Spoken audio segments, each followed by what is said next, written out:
नमस्कार मित्रांनो, मी Sandeep Randive studies today या यूट्यूब चॅनलमध्ये आपल्या सगळ्यांचं स्वागत करतो।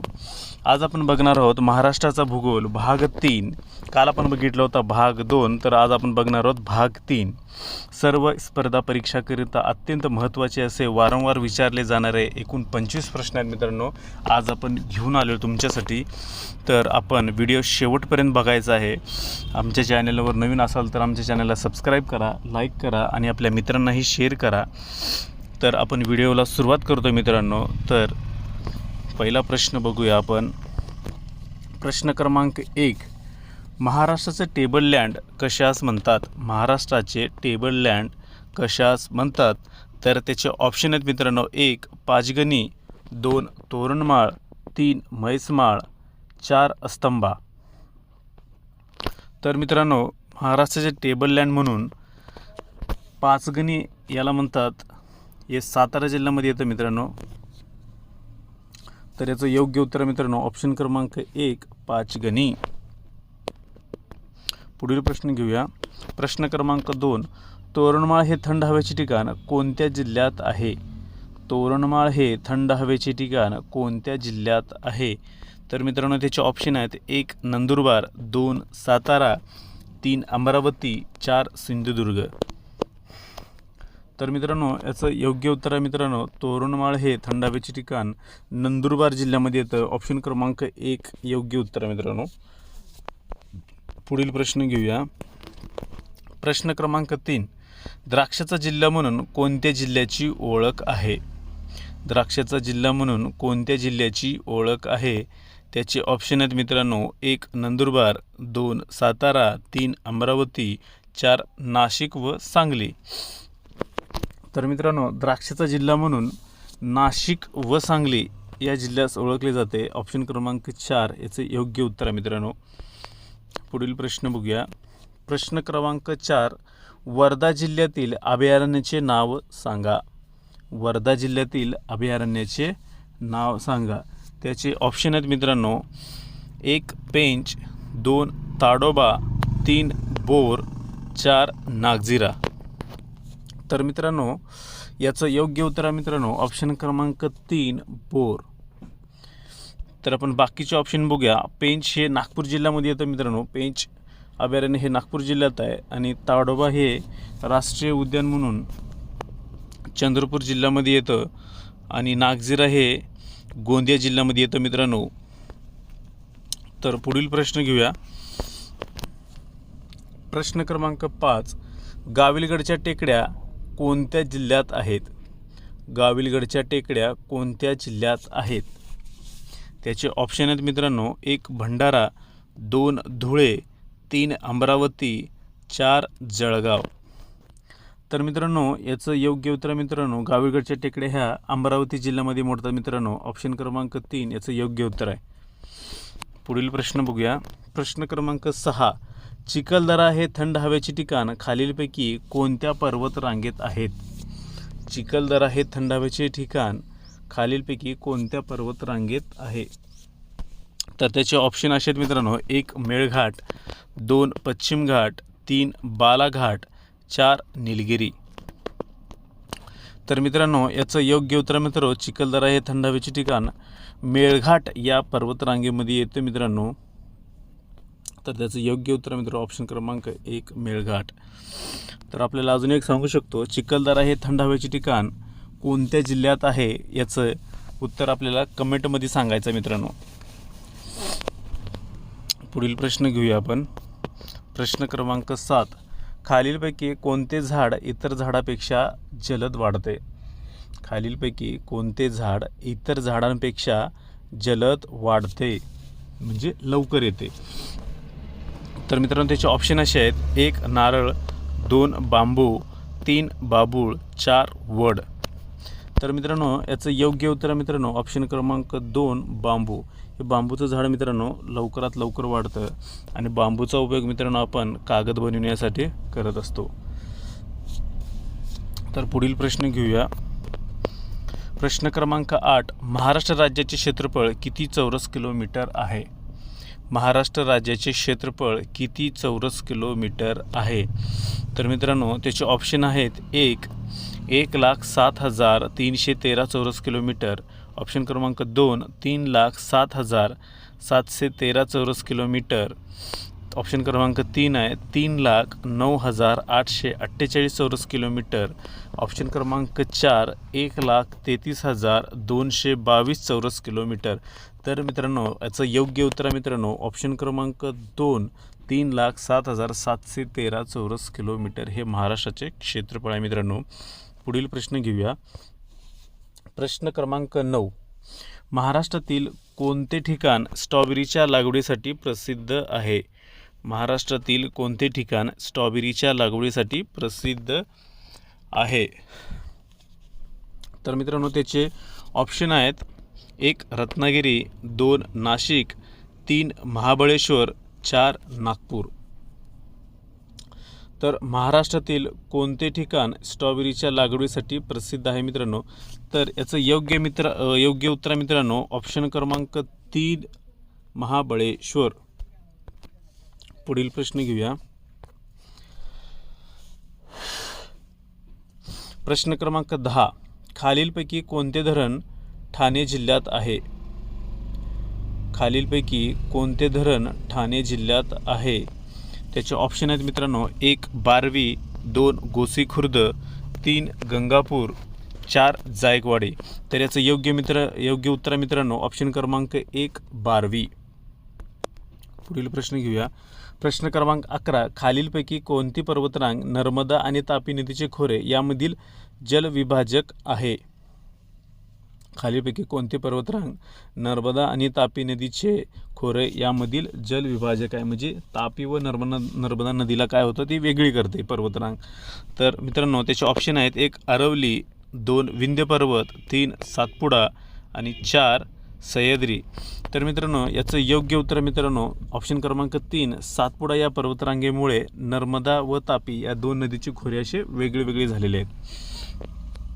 तर मित्रांनो पुढील प्रश्न घेऊया. प्रश्न क्रमांक 12.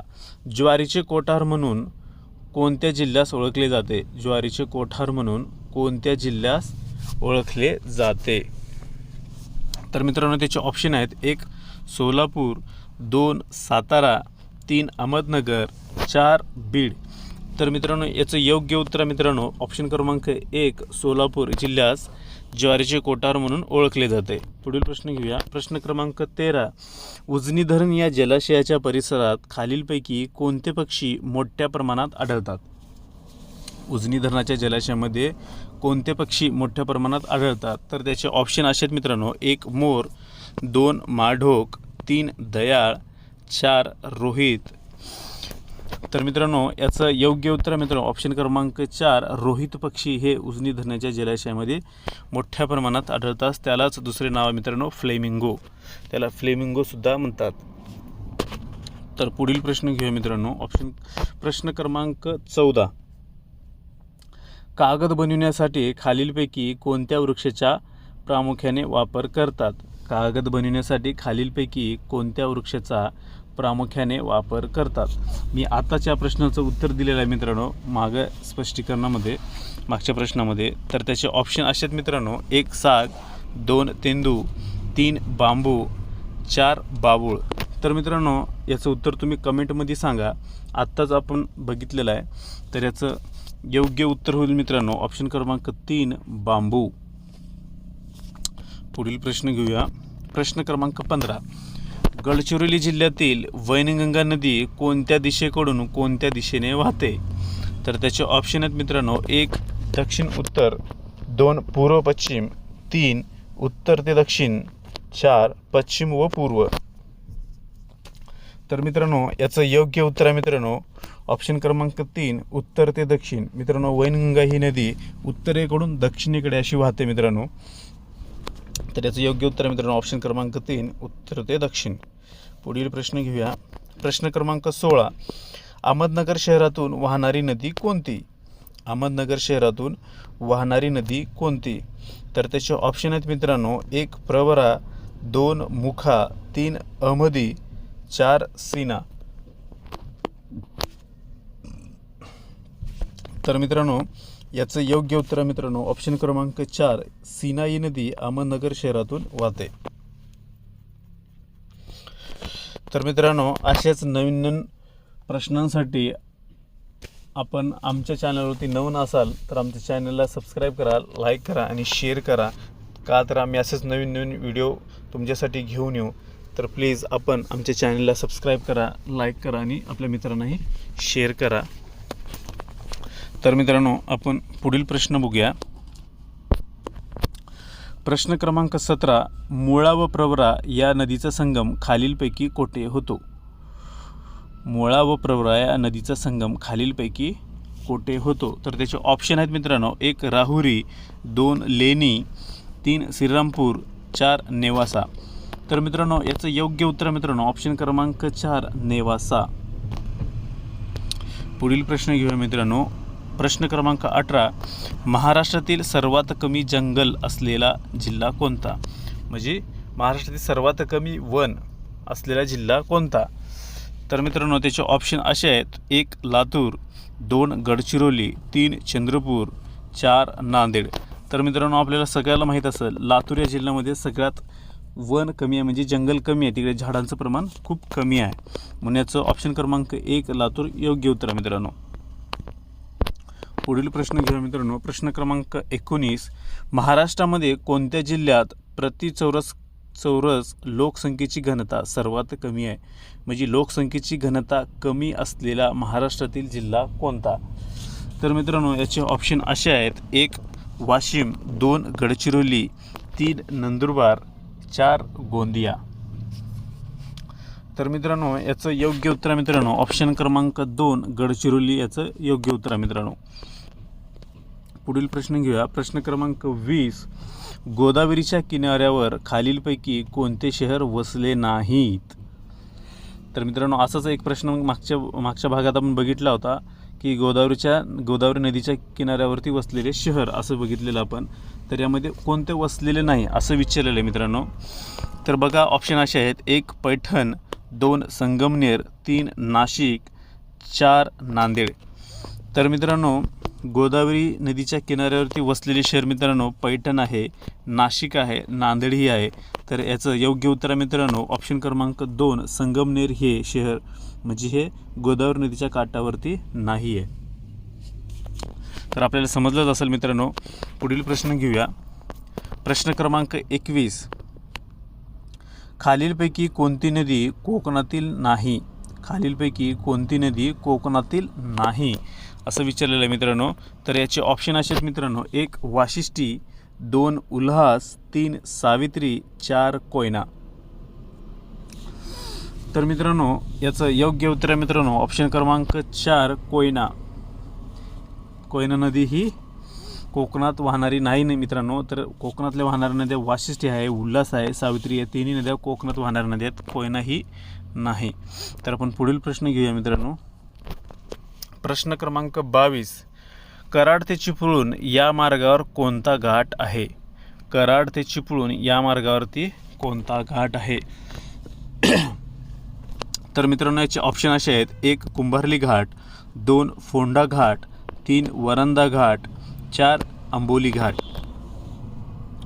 तर मित्रांनो, याचं योग्य उत्तर आहे मित्रांनो ऑप्शन क्रमांक 1 कुंभार्ली घाट. कुंभार्ली घाट हे कराड ते चिपळूण या मार्गावरती आहे. तर बाकीचं आपण बघूया. फोंडा घाट कुठल्या मार्गावरती आहे? तर फोंडा घाट हे कोल्हापूर ते सिंधुदुर्ग या मार्गावरती येतं मित्रांनो फोंडा घाट. आणि तिसरा वरंदा घाट हे बोर ते महाड या मार्गावरती आहे. आणि आंबोली घाट जे आहे ते सावंतवाडी ते बेळगाव या मार्गावरती आहे मित्रांनो. तर पुढील प्रश्न घेऊया मित्रांनो. आपल्याला समजलंच असेल. पुढील प्रश्न घेऊया. प्रश्न क्रमांक 23. अनुस्कुरा घाट रत्नागिरीला कोणत्या जिल्ह्याशी जोडतो? मित्रांनो, अनुस्कुरा घाट रत्नागिरी या जिल्ह्याला कोणता जिल्हा जोडतो? अनुस्कुरा घाट रत्नागिरी आणि कोणता जिल्हा त्याला जोडतो? तर त्याचे ऑप्शन असे आहेत. 1 सातारा, 2 कोल्हापूर, 3 सिंधुदुर्ग, 4 रायगड. तर मित्रांनो, याचं योग्य उत्तर मित्रांनो ऑप्शन क्रमांक 2 कोल्हापूर. अनुस्कुरा घाट हे कोल्हापूर ते रत्नागिरी या मार्गावरती आहे. तर पुढील प्रश्न घेऊया मित्रांनो. प्रश्न क्रमांक 24. महाराष्ट्रातील सर्वात उंच शिखर कळसुबाई हे कोणत्या 2 जिल्ह्याच्या सीमेवरती आहे? मित्रांनो बघा, प्रश्न इंटरेस्टिंग आहे. महाराष्ट्रातील सर्वात उंच शिखर कळसुबाई हे कोणत्या 2 जिल्ह्याच्या सीमेवर आहे? तर मित्रांनो त्याचे ऑप्शन असे आहेत: 1 पुणे ते अहमदनगर, 2 अहमदनगर ते नाशिक, 3 बीड ते अहमदनगर आणि ऑप्शन क्रमांक 4 नाशिक ते धुळे.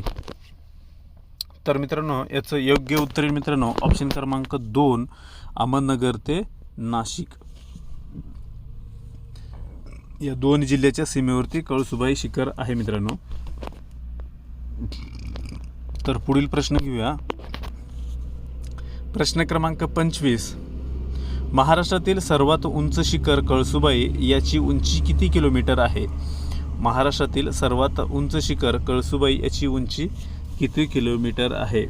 तर याचे ऑप्शन असे आहेत मित्रांनो: 1 1446 मीटर, 2 1546 मीटर, 3 1646 मीटर, 4 1746 मीटर. तर मित्रांनो या प्रश्नाचं उत्तर आपण मागच्या भागामध्ये दिलेलं आहे. तर आपण याचं उत्तर आपण आता सांगणार नाही, तर आपण या प्रश्नाचं उत्तर आपण कमेंटमध्ये सांगायचं आहे सगळ्यांनी. तर आपण कमेंटमध्ये याचं उत्तर सांगावे. आणि असंच आमच्या व्हिडिओला बघण्यासाठी आमच्या चॅनलला सबस्क्राईब करा, लाईक करा आणि आपल्या मित्रांना शेअर करा. तर आमच्या चॅनलचं नाव आहे मित्रांनो स्टडी स्टुडिओ. बघू शकता आमच्या चॅनलचं नाव मित्रांनो, बघू शकता तुम्ही इथे आहे स्टडी स्टुडिओ. तर इंस्टाग्रामवरती सुद्धा आपण आमचे चॅनल इंस्टाग्रामवरती सुद्धा आम्हाला फॉलो करू शकता मित्रांनो. हे बघा आमची ID दिलेली आहे. आणि यूट्यूबवर दुसरं एक आमचं चॅनल आहे मित्रांनो. तर इथं पण तुम्ही सबस्क्राईब करू शकता मित्रांनो. तर आमच्या चॅनलवरती तुम्ही आलात त्याबद्दल तुमचे खूप खूप धन्यवाद. आमच्या चॅनलला शेवटपर्यंत बघितलात तर असंच आमच्या चॅनलवरती भेट देत चला. आपलाही अभ्यास होईल आणि आम्हालाही सपोर्ट होईल मित्रांनो. तर आमच्या चॅनलला लाईक करा, शेअर करा, सबस्क्राईब करा. तर व्हिडिओ इथेच थांबवतोय आपण मित्रांनो. चला, टेक केअर, बाय बाय, जय हिंद.